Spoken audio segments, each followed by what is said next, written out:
मिथ्या संसार में आपका स्वागत है।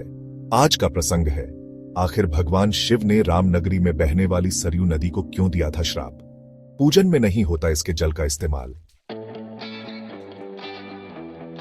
सनातन धर्म में हमेशा से नदियों को पवित्र स्थान दिया गया है।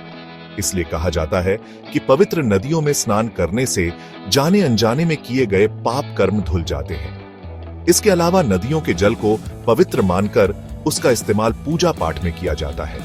लेकिन इस देश में एक नदी ऐसी है जिसके जल का इस्तेमाल पूजा पाठ में नहीं किया जाता है। दरअसल श्री राम की नगरी अयोध्या में स्थित सरयू नदी के जल से स्नान करने पर पाप तो धुल जाते हैं, लेकिन किसी भी तरह का पुण्य नहीं मिलता। ऐसे में आइए जानते हैं कि आखिर भगवान शिव ने इस नदी को श्राप क्यों दिया था।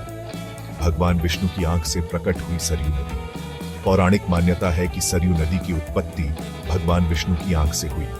इसके पीछे की वजह भी बेहद दिलचस्प है। कहा जाता है कि किसी समय शंखासुर नामक दैत्य हुआ करता था। उसने वेदों को चुराकर समुद्र में छिपा दिया। तब भगवान विष्णु ने वेदों की रक्षा के लिए मत्स्य अवतार लिया। फिर उन्होंने समुद्र से सभी वेदों को सुरक्षित निकालकर काफी खुश हुए।